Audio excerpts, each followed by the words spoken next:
El dolor de perder un hijo, algo que solo quienes lo atravesaron pueden expresar y en muchos casos ni siquiera ellos pueden. Otra de las cosas que no me puedo olvidar es ver el cuerpo de Euge totalmente planchado. ¿Qué pasa con aquellos niños que pierden la vida a minutos de salir al mundo o incluso antes? Viene el doctor y dice, hicimos todo lo posible, pero no la pudimos salvar. La muerte perinatal y la muerte gestacional son temas que muchos consideran como tabú, pero lamentablemente pasa, y más seguido de lo que quisiéramos. ¿Qué sucede en estos casos?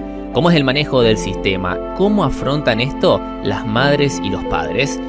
Yo soy una convencida que ningún profesional se levanta una mañana diciendo, hoy voy a hacer tal cosa para joderle la vida a tal persona. Pero también soy una convencida que el sistema debe cambiar, que el sistema no se puede confiar. Hola y adiós nace del dolor, del amor, de la necesidad de hacer algo. No solo enfrentan el dolor, sino también los prejuicios y los comentarios de la gente que nunca vivió ni atravesó algo similar. La sociedad habla desde la bendita ignorancia, juzga desde la bendita ignorancia. Y está la gente que no sabe lo que es el dolor de una madre, que con la liviandad responde atrás de un celular, atrás de una computadora. Pero realmente como mamá pedimos que si no tienen nada bueno para decir, el silencio siempre es más sanador. En esta nueva edición de Entrecortados compartimos la historia de Laura Bota, en realidad la de su hija, Eugenia. Una historia que lleva 30 años y continúa escribiéndose. Esa es la historia de Euge. Mucho más para contar, pero es lo que necesito que la gente sepa.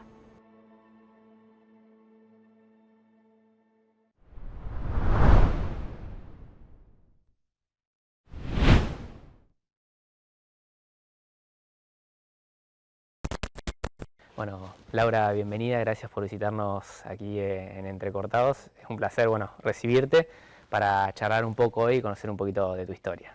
Hola, gracias Alejo por el lugar, por el espacio y por permitirme contar la historia de Euge. Que se ve el trabajo que venimos haciendo, pero la historia de Euge tiene historia. Bien. Y eso es lo que vengo a contar. Bien, quiero que arranquemos un poco cronológicamente para conocer también y saber quién es Euge. Bien, un jueves 21 de septiembre de 1995 ya estaba en las 39 semanas mía de embarazo, mi segundo embarazo, mi segunda hija.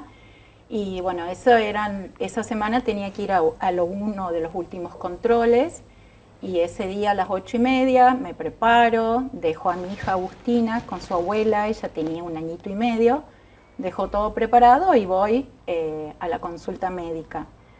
Tenía 23 años, me acuerdo que me fui en bicicleta, porque era totalmente un embarazo perfecto, sin anormalidades, como había sido el primero. Y cuando llego a la consulta, en la sala de espera estaba otra mamá, que también ese día iba a ser mamá, así que el 21 de septiembre iban a nacer los 2 bebés. Cuando sale la otra mamá, nos saludamos, yo entro a la consulta y el médico me controla y me dice, mira, anda a buscar las cosas porque hoy voy a tener 2 partos a la vez. Esa frase del médico no me la puedo olvidar, como muchas cosas de la vida de la corta vida de Euge. 30 años atrás se usaban unas cajas donde poníamos todo lo de la maternidad. Entonces esa mañana me voy a mi casa, dejo todo listo, todo organizado para Agustina, para su papá. Y paso los pisos, me acuerdo, y a las 3:30 ya conociendo lo que eran las contracciones, fuimos a la clínica. Cuando yo llego a la clínica, el 21 de septiembre es el día de la primavera, un día que muy pocos días festivos en el año son inamovibles. y uno de ellos el 21 de septiembre. Pero ese día también es el 21 de septiembre es el Día de la Sanidad, el día donde es el día festivo para todos los empleados de la salud, como el del empleado de comercio, como el metalúrgico. Sí, sí. Entonces la guardia estaban a media marcha. Había guardia, pero no estaba todo los empleados. Cuando yo llego, una enfermera me controla y me dice, está por nacer. Yo sabía que era Eugenia. Entonces todavía recuerdo con la velocidad que esa enfermera manejaba la silla de rueda y efectivamente cuando llego, la otra mamá estaba en la sala de partos, porque bueno, obviamente ese día el doctor iba a tener 2 partos a la vez. Yo creo que él no pensó que sea tan literal que sean a la vez. Bueno, entonces a mí me ponen en la sala de cirugía, todavía recuerdo el ruido de la puerta, va y ven, el ruido que hacía esa puerta que separaba a una sala de la otra. Y otra cosa que no olvido es la característica del calzado del doctor, que creo que a lo mejor es un calzado quirúrgico, un calzado para estar en... Pero el ruido era muy particular. Y entonces yo estaba feliz, iban a ser mi hija, me acuerdo que todas las ideas y las ilusiones que yo me hacía, la fiesta de 15, el día de la primavera, sus días de la primavera, cómo iban a ser, y yo fantaseaba que es lo que hacen todas las mamás cuando van a comprar. Y entonces empezaba a ver desorden, empezaba a notar la cara del profesional, pero yo no entendía todavía por qué. Yo seguía en el limbo, seguía en la maternidad, en la felicidad de la maternidad, y empecé a notar que corrían sin sentido, que iban de una habitación a la otra. Cuando yo venía una contracción, la enfermera lo llamaba, entonces él venía. Y ahí me empecé como a preocupar, porque dije, acá hay algo que no anda bien. Pero yo dije, debe ser la otra mamá. Vos ya tenías una experiencia además. Sí. Agustina tuvo parto normal, Agu nació con 2 vueltas de cordón, pero en una noche en la incubadora, eso ya... Y eso de la vuelta de cordón es algo de mis hijos. Bueno, y entonces cuando empiezo a sentir y a notar el caos, empiezo a notar la cara de preocupación de todos, y en eso que estaba ya dándome cuenta de lo que pasaba, escucho un llanto tan lindo, desde la otra sala, que ordenó el caos. Un llanto de una bebé recién nacida, de Micaela, que ordena el desorden y el caos de los adultos. Entonces yo escuchaba ese llanto y decía, ahora le toca a Euge. Ahora le toca a Euge. Y yo decía, no sabía si era una nena o un varón, pero decía, son casi mellizos. Y literal, 5 minutos después o un tiempito después de que nació esta bebé, nace Eugenia. Y otra de las cosas que no me puedo olvidar es ver el cuerpo de Euge totalmente planchado, totalmente laxo, y no tenía movimientos. Yo vi cómo ella salió de mi cuerpo totalmente cansada. Pero bueno, yo todavía tenía esperanza. A Euge la llevaron a la sala de parto donde estaba la otra mamá. A la otra mamá la habían dejado de asistir para atenderme a mí y a Euge. Y yo todavía tenía ese llanto tan hermoso que había ordenado un caos tan grande de gente adulta. Y entonces yo esperaba ese llanto de Euge. El llanto no venía, y ahí empecé a ver cómo empezaban a correr sin sentido. En un momento vienen 2 enfermeras y una le dice a la otra, me pide una goma. Y la otra le dice, debe ser para aspirarla. Entonces yo dije, bueno, si es una goma nomás lo que se necesita, mi hija ya va a llorar. Y no me puedo olvidar, en 30 años, cómo esas dos enfermeras trataban de abrir un armario quirúrgico. Y una le dice a la otra, no se abre, como no lograban abrirlo, la llave la tiene, yo no recuerdo si es Mabel o Raquel, pero era un nombre muy parecido. La llave la tiene Mabel.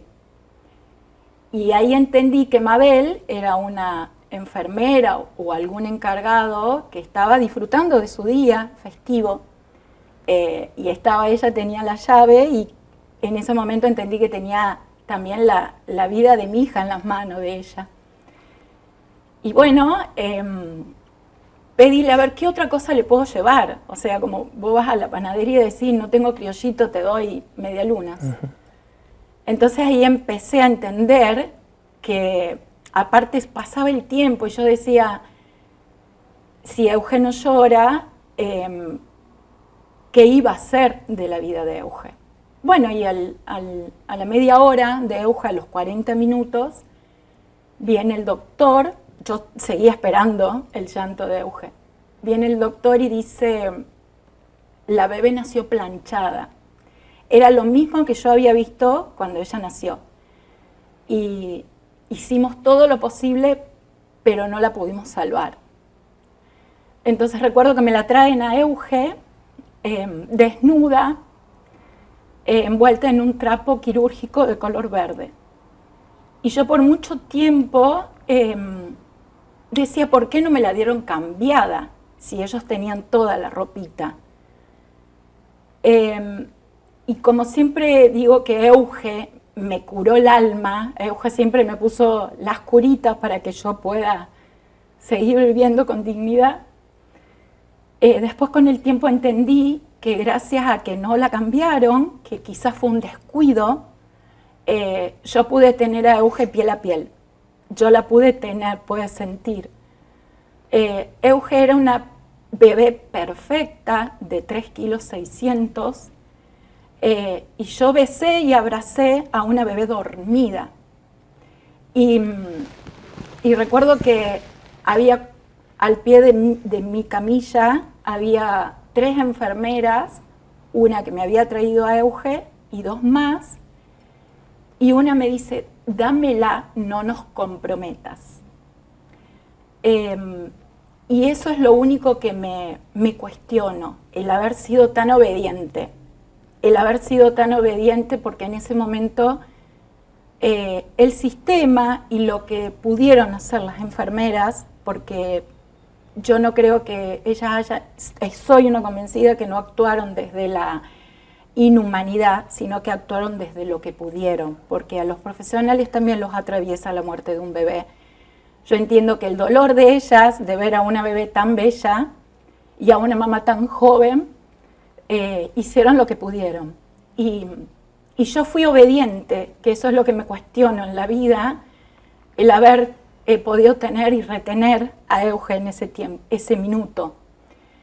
En ese minuto yo tuve que recolectar recuerdos, sentir olores. Todavía no puedo decir que recuerdo el calor de su cuerpo, pero es una sensación y una emoción que todavía siento. Bueno, a Euge se la llevan. Cuando vamos, la pediatra nos dice que macroscópicamente había sido un problema cardíaco. Y nosotros teníamos a Agustina de 18 meses, que a los 4 meses le había dado un infarto en el miocardio. Uh-huh. Entonces, primero eran controles semanales en Córdoba, con el doctor Somoza, que es un cardiólogo pediatra. Después eran quincenales, después mensuales, y así hasta los 8 años de Agustina.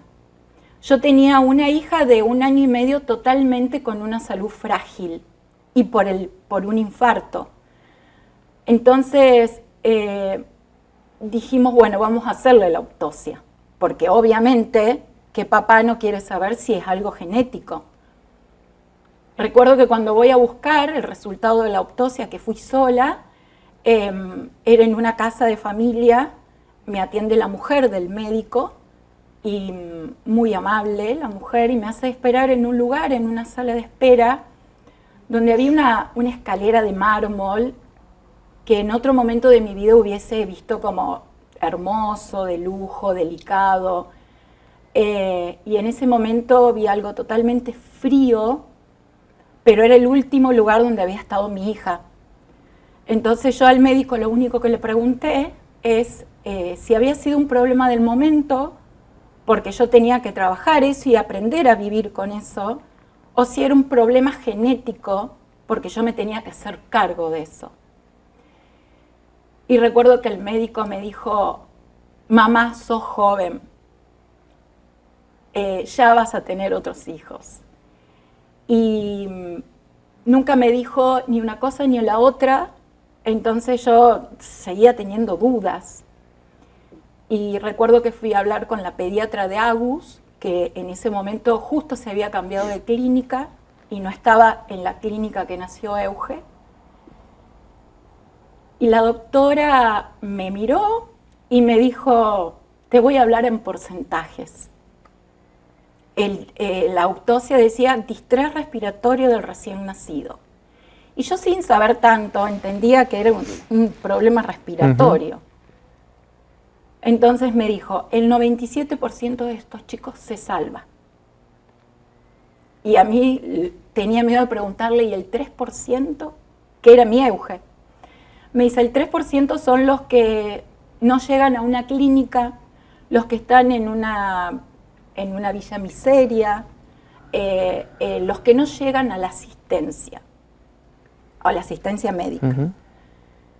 Entonces ahí empecé a entender que no era un problema genético, porque lo decía, y tuve que empezar a convivir con eso. Yo soy una convencida que ningún profesional se levanta una mañana diciendo, hoy voy a hacer tal cosa para joderle la vida a tal persona. Pero también soy una convencida que el sistema debe cambiar, que el sistema no se puede confiar. Nosotras dos, la mamá de Micaela y yo, fuimos a las 8:30 de la mañana ese jueves y el sistema no se preparó para recibir a 2 partos a la vez. No voy a hablar de profesional, hoy quiero hablar del sistema. El sistema no está preparado. Un carpintero le erra en una mesa, entonces a lo sumo gasta plata y dice, mira, sí, no es lo que te presupuesté, te hago la mesa de nuevo, es plata. Hace un albañil, un arquitecto, pero los profesionales trabajan con vida. Entonces creo que tenemos que empezar a fijarnos. Y no quiero tocar este tema porque quiero hablar de Eugenia. Todas las muertes de los bebés, todas las muertes tienen un drama, un dolor. Todas. No hay la muerte de un hijo, no es ni mejor ni peor que otra. La muerte de un hijo no tiene ni ganador ni perdedor. Todas son dolorosas. Todas. Todos los papás de los cuales yo hablo podrían estar sentados acá y contar su historia. Y todas son historias de dolor. Pero hay que ver lo que se puede evitar, lo que es evitable. Entonces, yo recuerdo que durante 2 o 3 meses yo tenía el llanto de Micaela en mi retina. Y yo había visto a una bebé, había abrazado y había besado a una bebé dormida de 3,6 kilos, perfecta por donde se la mire. Entonces todavía yo no lograba entender que Euge había muerto. Por eso digo que es tan importante el ritual del sepelio, por más que sea doloroso, pero es importante que una mamá pueda cerrar. Durante 2 o 3 meses yo tuve el llanto de Micaela, la imagen de Eugenia dormida y la ilusión de que Eugenia estaba en algún lado. Entonces, 30 años atrás no había WhatsApp. Entonces averiguo la dirección de Micaela, de la mamá, y me acuerdo que vivían y una mañana o un día, no recuerdo, decido ir. Recuerdo que ellos vivían, la mamá vivía por una avenida, en una casa al fondo. Uh-huh. Yo no sé si era largo o corto el pasillo, pero ahí yo descubrí lo que es que el alma te tiemble, que es muy distinto a que el cuerpo te tiemble, a que las piernas te tiemblen. Ese trayecto para mí fue eterno, no quería llegar. Y ahí me empezó a temblar el alma. Cuando yo le golpeé, no recuerdo si había cita previa, no me acuerdo, pero lo que no me olvido es cuando ella me abrió y me dijo, te estábamos esperando. Y la vi a Mica ahí y entendí que esa no era Euge. Y ahí empecé a hacer el duelo de mi hija. Lo hice como pude, hice lo que pude con lo que tenía, muy sola, un duelo muy solitario. Creo que el duelo perinatal y gestacional sigue siendo solitario. Hoy tenemos las redes que nos ayudan un montón. Y siempre hablo de las lágrimas. Por ahí estas lágrimas que a mí me brotan hoy son de emoción. Pero las lágrimas esas que te oprimen el pecho, que son las lágrimas que uno tiene cuando tiene un duelo de un hijo, de un ser querido, de lo que sea, son las lágrimas que yo digo que hay que largar, que hay que soltar. En algún momento la vida te las hace soltar. En algún momento, así sean 10, 15, 20 años. ¿Qué me decían a mí? Me decían, bueno, no llores porque te va a hacer mal. Y es lo que la sociedad, el entorno y la familia pudo. Yo me acuerdo que si yo lloraba mi abuela, mi mamá, mi tía. Entonces yo me tragaba las lágrimas. Esas lágrimas, ese llanto, que es el llanto que yo digo que tiene que largar, que es el que se te mueve el cuerpo, que vos no podés manejar al cuerpo. Esas lágrimas yo las largué en el 2015, cuando fui a renacer. En ese momento, sin querer, yo largué esas lágrimas de llanto, esas lágrimas que me oprimían. Una vez me dijeron, Euge es tu cruz. Y yo no considero que ella sea mi cruz, porque Euge no es una carga, Euge no es algo tan doloroso, Euge no se merece eso. Y me había dolido mucho, entonces empecé, como siempre le digo con quien tengo la oportunidad de hablar, que me hice una mochila porque yo tenía que poder ubicar en algún lado a Euge. A mis hijos los tengo de la mano, los tengo en la vida, los tengo en lo cotidiano. Pero a Euge yo lo tenía que poner en un lugar que yo la pueda llevar con dignidad. Y cuando uno piensa en una cruz, la cruz te tira para abajo, no te deja ver la vida, no te deja caminar. Entonces me fabriqué una mochila hermosa, la más linda, y me la colgué en la espalda.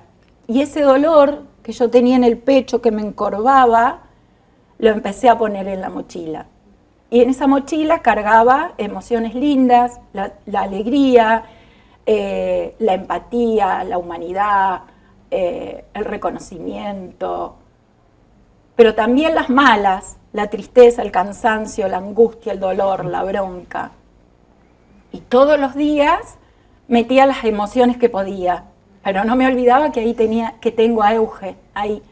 Entonces, todos los días me levanto y digo, ¿qué emoción elijo hoy cargar en esa mochila? Hay días que me acuesto y digo, ay, estoy repodrida, recansada de renegar, de tratar de visibilizar y de que la gente no entienda, no es que nosotros romantizamos la muerte de un hijo, pero lamentablemente para visibilizar hay que exponer. Y no exponer a los hijos y no tratar siempre de hablar de la culpa, del dolor. En la muerte de un hijo siempre va a haber culpables, dolor, pero no es ese el camino. Yo no me puedo quedar con lo que me pasó, porque me iba a hundir cada vez más con esa cruz. Y hoy una mamá me preguntan, ¿se puede volver a ser feliz? Y uno no es el mismo. Vos no volvés a ser el mismo después de la muerte de tu hijo, sea cual sea la edad. 7 semanas de gestación, como Justino. En la comunidad, en Hola y Adiós, hay una mamá, Miri, que ella perdió a su bebé de 7 semanas de gestación. Ella tiene el ardor, el dolor que tengo yo, que tiene una mamá con un nene de 5 años, de 10 años. Porque el amor por un hijo no lo determina el estado de gestación, el tiempo de gestación. Lo determina lo que nosotros sentimos. Muchas veces visibilizamos a nuestros hijos porque tenemos que defenderlo. Así como yo defendí a Agustina y a Juan Bautista, mis hijos un montón de veces en situaciones de la vida, también tenemos que defender a nuestros hijos que no están. La sociedad habla desde la bendita ignorancia, juzga desde la bendita ignorancia. El otro día subimos en la página la historia de Moira. La mamá de Moira decidió maternar sola y Moira venía con una trisomía 18. Es incompatible con la vida. Y ella eligió seguir con el embarazo. Y está la gente que no sabe lo que es el dolor de una madre, que con la liviandad responde atrás de un celular, atrás de una computadora. Y ahí tenemos que defender a nuestros hijos, tenemos que defender a nuestro amor, tenemos que defender a nuestro dolor. Y es tan fácil dejar que cada uno sienta el dolor y el amor como quiere. Me habla por privado otra mamá que me dice, hablando del caso de la mamá de Moira, me dice, yo interrumpí mi embarazo por una trisomía 3. Dice, y todos los días me levanto con esa decisión que tuve que tomar. Yo no tuve que decidir por la vida de Euge, pero realmente como mamá pedimos que si no tienen nada bueno para decir, el silencio siempre es más sanador. El cerebro contesta desde lo rápido y emocional y desde lo lento y la razón. Desde lo rápido y de la emoción y desde lo lento y la razón. ¿Qué es lo que separa una cosa de la otra? 15 o 20 segundos. Si vos contestás rápido y emocional. Si vos te tomás ese tiempo, te volvés a tu presente, te volvés a lo que no querés perder. Yo creo que uno no vuelve a ser feliz como antes. Y lo que siempre le digo a las mamás cuando me dicen, ¿se puede volver a ser feliz? Lo que aconsejo, que a mí me hizo bien, es buscar la paz. Y esperar esos 15 minutos, 20 segundos, no demora más que eso, que te mete en el presente, te pone en el aquí y ahora, te hace contestar lento, pero desde la razón. Entonces, perdimos mucho, perdimos lo que no tiene nombre, porque no es viudez, no es orfandad, no tiene nombre el haber perdido un hijo. Entonces, lo peor que podemos hacer es perder la paz, por comentarios que no vienen al caso. Euge tiene, cuando yo digo que los papás, mucho tiempo busqué la parte física de Euge, mucho tiempo. Yo no tengo ningún recuerdo de ella, mis recuerdos me los tuve que fabricar a lo largo de la vida. Y sé que Euge tiene una historia enorme para contar. Cuando yo empecé a escribir el libro de Euge, yo pensé que la historia era mía. No, la historia es de Euge. Euge está escribiendo todo esto. Y yo a los papás les digo que cada hijo, Justino, Indra, Tao, Santi, Ulises, Leia y un montón de todos, Bauti, Pedrito, no me quiero olvidar de ninguno porque los tengo a todos muy presentes, todos tienen historia para contar. Solo necesitan la voz de la mamá y del papá y de una sociedad que nosotros no pedimos más que no nos molesten en esto, ni pedimos que nos entiendan, porque llega un punto que vos tenés que entender a la sociedad. Ayer me llamó una mamá muy triste que se había hecho un tatuaje de su hijito. Y el hermano le cuestionó que si era para tanto, si no nació. Entonces, no se puede poner el parámetro de lo que duele. O sea, ¿quién dice ni el parámetro en el amor? Y lo único que nos permite transitar erguidos con la mochila a cuesta es poder humanizarnos.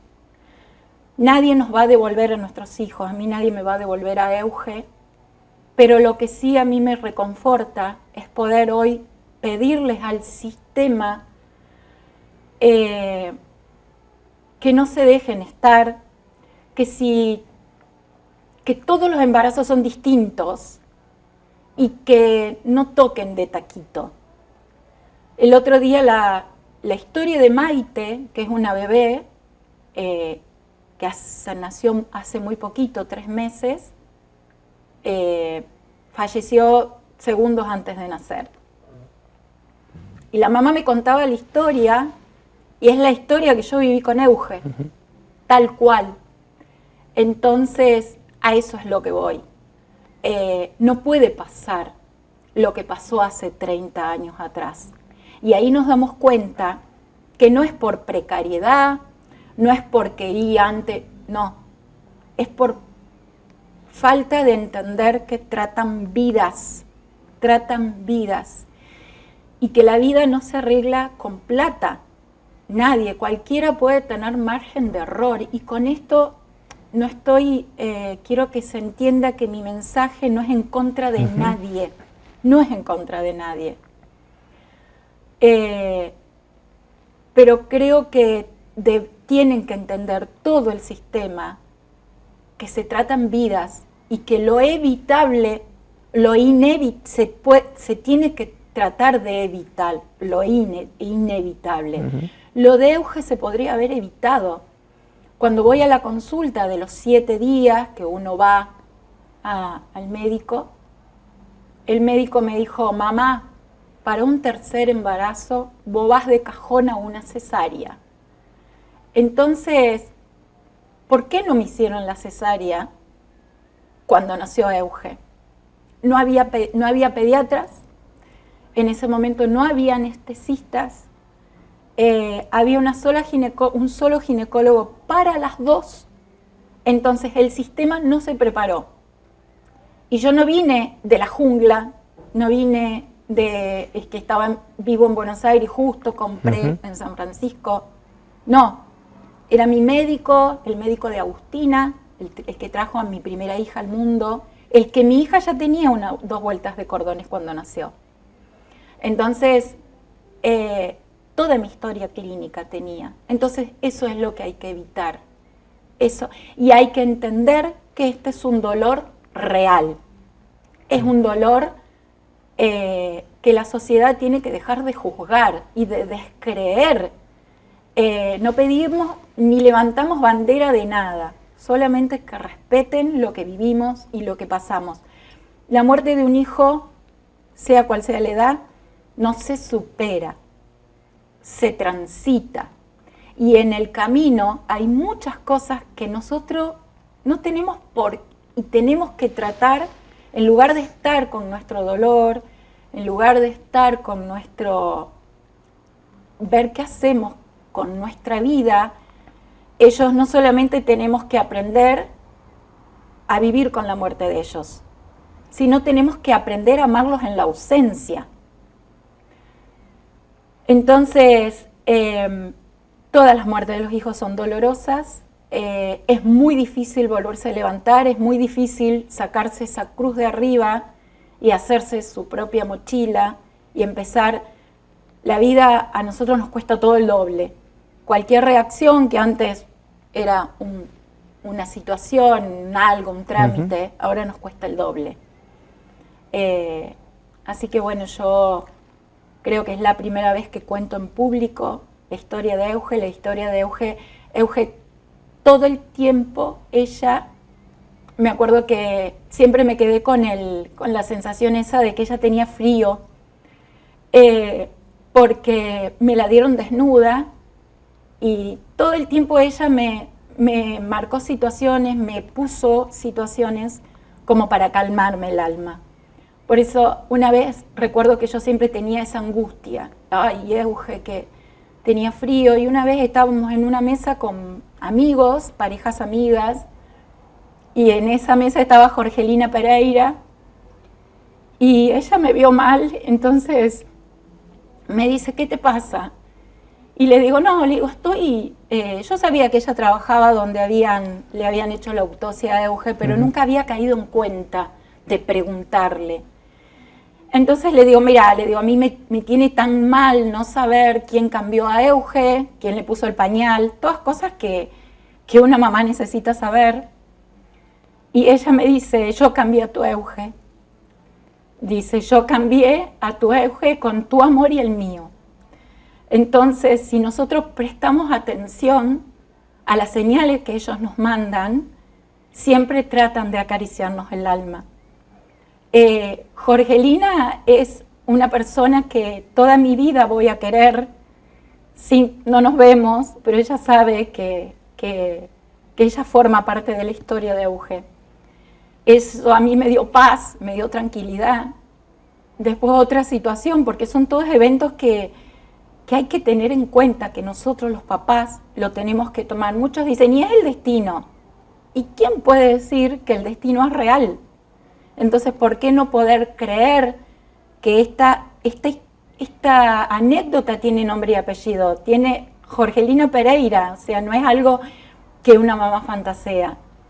Me acuerdo que cuando Euge muere, fue el jueves, el viernes viernes o sábado me voy a mi casa, y los domingos antes no había las redes, entonces los domingos se sacaban artículos en el diario. Y yo me acuerdo que le escribí un poema que se llamaba El Porqué. Y ese poema era lo único que yo tenía de Euge, lo único que yo había hecho con ella. Entonces, en una de las mudanzas, 20 años después, yo perdí ese recorte de diario. Y para cualquier persona es un detalle, es un papel, es un pedazo de papel. Para mí era haber perdido algo de ella. Entonces, me acuerdo un día, el día del amigo, estábamos en mi casa, un grupo de amigas, y otra amiga que me conoce, Laurita Pirra, me dice, ¿qué te pasa? Y le digo, ay, vos sabés, le digo, ¿cómo estoy tan mal? Le digo, porque lo único que tenía, el recorte de diario de Euge, lo perdí, le digo, y no puedo con esa culpa. Y ella vive en prosperidad. Y ella sacó de su billetera, no tuvo que ir al auto, no tuvo que ir a su casa, de su billetera sacó el recorte de diario. Entonces yo digo, ¿qué amiga guarda 20 años un recorte de diario que para mí era muy importante? Entonces digo, ¿cuántas billeteras cambiamos en 20 años? Entonces Eugenia me enseñó lo que es el valor de la amistad. Ellos nos hacen cambiar nuestro orden de prioridades. Hay mucha gente, muchos amigos que no están más en mi vida porque creo que cumplieron su ciclo. Y todo el tiempo Euge me fue calmando las heridas, todas. Entonces yo digo que si nosotros empezamos a dejar de buscar lo físico del bebé, porque todos nuestros bebés son indefensos, todos vemos un cuerpito. Hay padres que se recuerdan a su bebé canalizado, el laneo. Le digo, ese no es tu hijo. Vos tenés que verlo y empezar a buscarlo como la inmensidad del alma que ellos tienen. Ellos son almas inmensas. Y como eso, Euge todo el tiempo, cuando elijo, decido cerrar el ciclo, darle un cierre a mi historia con Euge, como para que la historia sea una sola, dije, yo tengo que tener el ritual del sepelio, de la despedida, porque no lo tuve. Entonces elijo cremar a Euge. El 18 de julio del 2023 cremo a Euge, y recuerdo que cuando venía del crematorio, en una cuadra, en un cruce de calles, de la nada me sale una camioneta y me destruye el auto. Y en otro momento yo hubiese salido peleando, gritando, porque realmente me destruyó el auto. Y cuando nos bajamos los dos, el hombre me dice, uy, flaca, te arruiné el auto, te arruiné el día. Y sin pensarlo, sin sentirlo, le digo, no, le digo, ¿tenés seguro? Sí, yo también. Bueno, mira, yo creo que quizás a lo mejor este acto a mí me frenó de tener un choque en otra cuadra más adelante, y que en ese choque no solo sea algo material. Y cuando yo me escuché decir eso, me di cuenta que un hijo te empieza a hacer notar lo verdadero de la vida. Yo siempre digo que Euge me convirtió en mejor persona, porque hoy puedo ponerme en los zapatos del otro, hoy puedo ponerme en el dolor ajeno, y no solamente en el dolor de una mamá que perdió un hijo, en alguien que perdió una mascota, en el duelo, en el dolor. El dolor y el amor tiene que dejar de ser juzgado, tenemos que dejar de hablar con la liviandad, porque toda persona está en una batalla, todas, algunos más tranqui, otros más, pero yo creo que eso es lo que te hace cuando nosotros dejamos de buscar lo físico, ver la inmensidad de ellos. Bien, Laura, bueno, quiero, antes de continuar, quiero agradecerte primero por contar tu experiencia, como decías, bueno, la primera vez que lo haces en público, y también porque en este espacio siempre buscamos esto, ¿no? Contar historias de vida, pero también muchas veces hablar sobre temas que se consideran tabúes. Y yo creo que la muerte perinatal, como bien lo mencionabas, es algo que no se habla, o que cuando se habla desde desconocimiento, o se habla sin pensar dos veces, y sabemos que que la muerte perinatal existe, que pasa, como decías vos, la idea es que se evite cuando se puede evitar, pero hay muchos casos, y también quiero entrar un poquito en esto. Mencionabas Hola y Adiós, que bueno, es un grupo, algo que llevaste adelante, que te surgió hacer, y que hoy en día, por suerte, está ayudando a mucha gente. Eso también obviamente viene un poco de la enseñanza, yo creo que te deja Euge, y también de este motivo que te da para ayudar a otras personas, ¿no? Comentar para la gente que no sabe, no está al tanto, qué es Hola y Adiós, y también cómo está funcionando hoy en día. Bueno, Hola y Adiós nace del dolor, nace del querer hacer algo, del querer sanar, y yo permito, Eugenia me enseña que yo puedo tener su presencia, pero de otra forma. Yo me acuerdo cuando uno con los hijos gasta en particular en remedios, en ropa, en estudio, en lo económico. Y cuando, por ejemplo, uno invita a los amigos a tomar una leche, a los amigos de tus hijos, del colegio, te llevas. Yo creo que Eugenia tiene amigos, porque todos esos ángeles que están, que vienen las mamás, me cuentan la historia. Mateo es el hijo de Vicky, es un bebé, es un alma que tenemos muy presente. Y yo creo que nosotros mismos podemos hacer y marcar la historia de nuestros hijos. Hola y Adiós nace del dolor, del amor, de la necesidad de hacer algo, pero está acompañado por una ley, por dos leyes. Hoy ya se ve de otra forma la muerte perinatal y gestacional. Entonces, hoy hay mucha contención, nos escriben mamá de México, nos escriben mamá de España, de Estados Unidos y de toda la Argentina.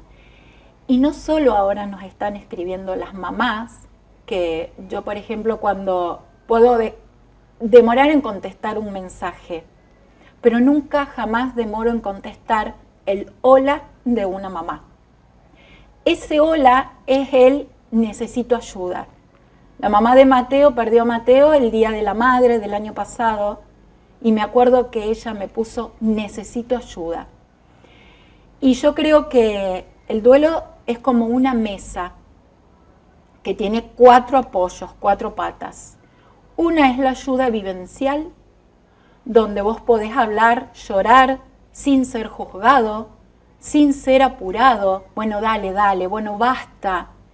Eso te lo da la vivencia, te lo da el espejo de una mamá que sufrió y sabe lo que es la necesidad de encontrar un lugar donde poder llorar, donde poder nombrar, donde poder ver el nombre de su hijo, porque muchos son NN y a lo mejor fallecieron 2 segundos antes de nacer. Y hoy eso es una realidad que debe cambiar también. Ellos, NN no nacido, ellos todos nacen, porque todo lo que sale del útero nace, nacen sin vida. Entonces, y entonces está la contención, y hablaba del duelo, de lo que para mí es el duelo. Uno es la ayuda vivencial, el lugar, el buscar sus personas seguras, sus lugares seguros, donde pueda llorar sin ser juzgada, sin ser apurada en el llanto. Después soy una convencida que se hace falta la parte psicológica, o sea, la parte profesional, psicológica y psiquiátrica si se necesita. Después está la parte espiritual, ese lugar donde a lo mejor una oración te ayuda, un credo, un cura, un pastor, lo que sea, una terapia alternativa. Todo lo que te haga bien forma parte de una pata de esa mesa del duelo. Y la otra es uno mismo. El querer sanar, el querer meterte para adentro, abrazar a la tristeza y decir, ¿qué hago con esta emoción? La tristeza es una emoción que nos enseña un montón, porque nos hace meter para adentro. Pero no es una emoción que yo quiero tener todo el tiempo en la mochila donde está Euge. Es una emoción que cuando llega, porque no es que ya pasé la tristeza, tengo días de tristeza, los papás tienen días de tristeza. Bueno, a ver, ¿qué hago? ¿Qué hago? ¿Qué me quiere mostrar esta emoción? Entonces, si de esas 4 patas falta una, el duelo tambalea. Si faltan 2, ya nada se puede sostener. Entonces yo por eso digo que es un acompañamiento multidisciplinario, que todos son importantes. Y lo que nos está llegando a la página ahora, que nos reconforta mucho, el otro día nos habló un obstetra de Concordia y nos pidió por favor que le demos herramientas, porque a ella a todo el personal de salud los atraviesa el ver a una mamá despedir a un hijo, el que le tiene que decir el hola y el adiós al mismo tiempo. Entonces, que esa obstetra nos haya pedido herramientas, una enfermera que me habla y me dice de todas las injusticias que ella tuvo que vivir por el sistema, por la vorágine del sistema. Entonces es empezar a humanizar. Y Hola y Adiós está creciendo un montón. E hicimos un convenio ahora con la empresa Dimonte y la empresa Rosso Hermanos para que ellos puedan, cuando muere un bebé en etapa de menos de 500 gramos o de antes de 22 semanas de gestación, hoy la ley 11.008 permite que esa mamá y ese papá y esa familia le dé digna sepultura. Pero ¿qué pasa? El sistema no está preparado operativamente. Entonces, ¿qué hacíamos? Nosotros fabricábamos los propios cajoncitos, los pintábamos y las clínicas nos llamaban porque ya no se permiten más hacer lo que se hacía antes. que era desecho patógeno. Hoy ya se empezó a ver que se le puede dar otro trato a ese bebé, a la dignidad de esa familia. Si la familia no lo reclama, está bien. Entonces nosotros teníamos que ir con nuestros cajoncitos, pero era algo que no se iba a poder sostener en el tiempo. Entonces hablamos, Rosso y Dimonte nos donaron unos cajoncitos que ahora los papás vamos a pintar y se los vamos a devolver a ellos. O sea que cuando hicimos un convenio que vamos a llevar a las clínicas, donde las clínicas sepan que a un bebé de muerte gestacional se le tiene y se le puede dar el trato que cualquier fallecido. ¿Cuál es? Llamar a Dimonte, llamar a Rosso y ellos se encargan. Y eso es empezar a que el engranaje del cambio funcione. Los padres, la sociedad, la parte de salud, la parte de la sala velatoria, todo tienen que ser un todo. ¿Para qué? Porque ese papá en ese momento lo único que se tiene que preocupar es de conocer y despedir a su hijo. Entonces el sistema tiene que estar optimizado. Como se trata en el hospital, en las clínicas, cuando muere un fallecido de cualquier edad, bueno, el bebé de etapa gestacional, gracias al convenio que firmamos con Gustavo y con Dimonte, con Gustavo Rosso y con Dimonte, hoy ya, hola y adiós, puedes estar un poco más tranquilo y las clínicas también pueden saber que le pueden decir a los familiares, si tenés Rosso, si tenés Dimonte, llámalos. ¿Y qué pasa si esos afiliados o no tienen seguro de sepelio? Nos llaman a nosotros y nosotros, con Dimonte y con Rosso, vamos a solucionarle el problema a esos papás. Después nos llamó también el dueño de una sala velatoria de María Susana, que él me dijo, soy un papá de un bebé de 9 meses y esto todo me moviliza y también quiero saber qué hacer. Eso nos reconforta mucho poder contener a un papá y a una mamá, pero también nos reconforta que el sistema, la sociedad, la parte sanitaria, todos también quieran ser parte del cambio. Los bebés no van a dejar de fallecer, lamentablemente. No es lindo, esto no tiene marketing, porque no es algo agradable, pero es algo muy necesario. No se puede improvisar en ese momento. Así Bien. Que bueno, eso es hola y adiós. Y también está bueno destacar que además, más allá de lo local, lo regional, también se está buscando continuar a avanzar a nivel provincial y como decías, ¿no? Llegan muchos pedidos de ayuda, mensajes incluso de otros países, no queda solamente ahí. Hoy también, por suerte, se puede usar desde Hola y Adiós, en este caso, ese poder de las redes para ayudar a gente que está incluso muy lejos. El otro día una mamá me escribió de Salta y me dijo, es la única página. Busqué páginas de España, busqué páginas de la Argentina. Es la única página que me contestó a los 3 minutos de haber escrito. Y a mí me pasó eso, porque yo escribía y no tenía esa inmediatez que queremos tener nosotros. Porque sabemos que las noches, cuando una mamá está en un duelo reciente, se convierte en el día en la noche en el día, o sea, no tenemos horario, no tenemos nada para el sufrimiento. Y hay veces no podemos con el entorno. El entorno hace lo que puede, pero hoy se puede, como esa mamá que me dijo, no soy una mamá en duelo, soy una hermana en duelo y soy una amiga en duelo.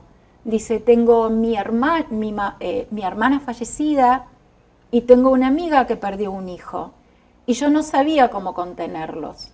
Y hace, no me acuerdo cuántos años me dijo que falleció su hermana, que todos los meses del fallecimiento de mi hermana, lo que nosotros decíamos, hoy este mes no le hablemos que mamá está loca. Dice, pero eso es lo que nos salía Y ahora, leyendo las publicaciones de Hola y Adiós, escuchando lo que escriben, empecé a entender el dolor de mi mamá y empecé a entender el dolor de mi hermana, de mi amiga. Esos mensajes a nosotros nos dan esa esperanza de que esto puede cambiar, de que esto puede cambiar. Ahora estamos preparando para el 18 de octubre, junto a Tamara Costanzo, que es una persona que ella es fotógrafa y ella se dedica junto a Recodis y a Saudade, son fotógrafas que se dedican a retratar a los bebés fallecidos. Y uno es algo medio complicado de explicar. Yo ojalá hubiese tenido la foto de Euge.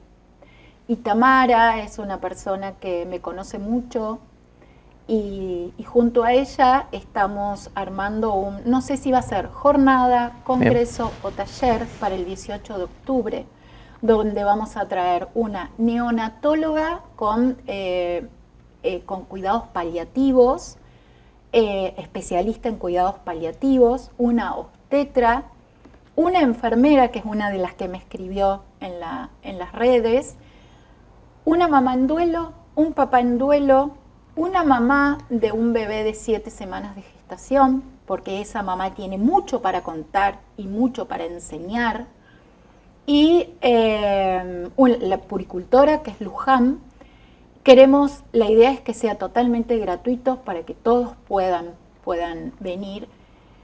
Y por eso también otro paso que va a dar Hola y Adiós es hacer la fundación, porque queremos que una fundación para poder traer profesionales, para poder capacitar, porque yo puedo ayudar desde lo vivencial, pero yo no puedo capacitar.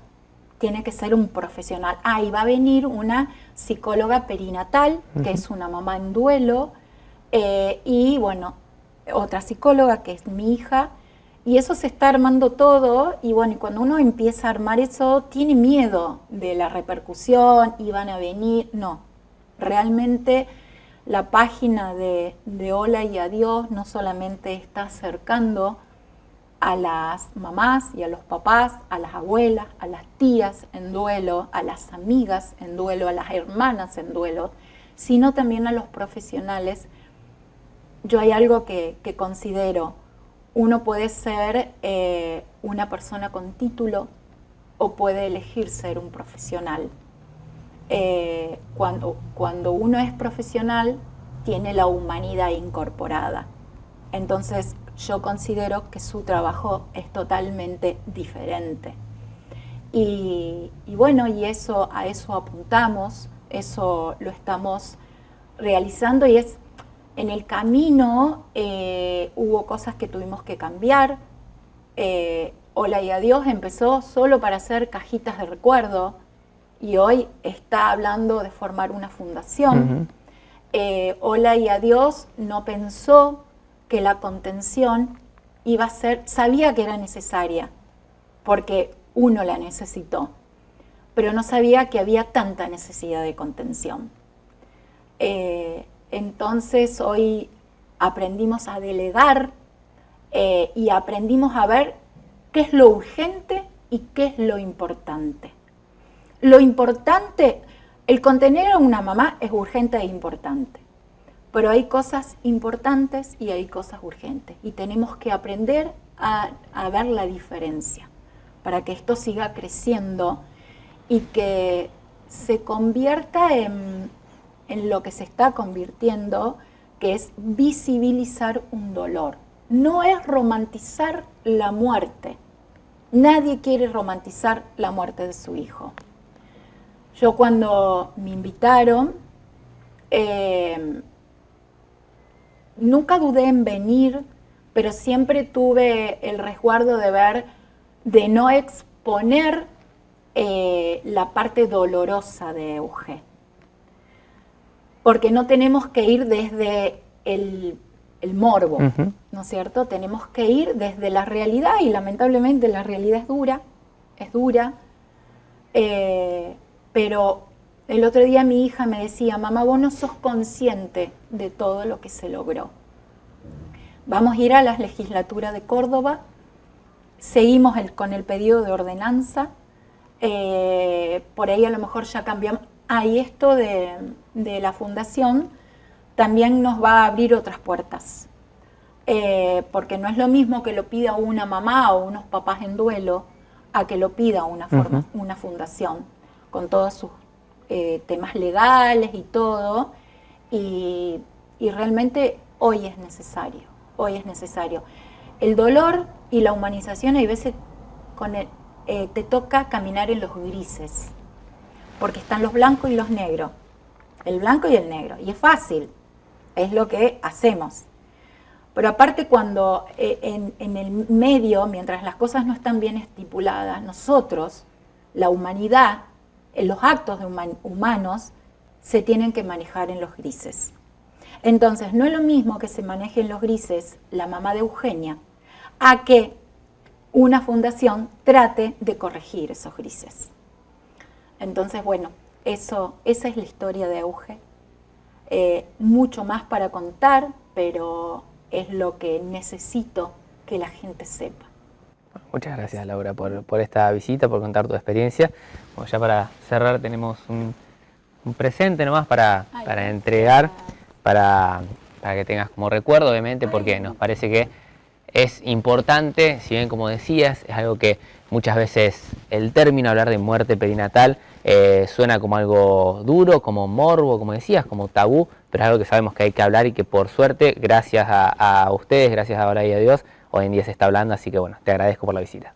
Gracias, y esto va a estar en el escritorio, en la sala de Hola y Adiós, la sala de despedida de Eugenia María Colino, porque siempre nos abrieron las puertas, siempre confiaron en nosotros y nosotros todos los logros siempre primero se lo queremos contar a ustedes, así que para nosotros esto es un trofeo y se los agradecemos. Muchas gracias. Gracias.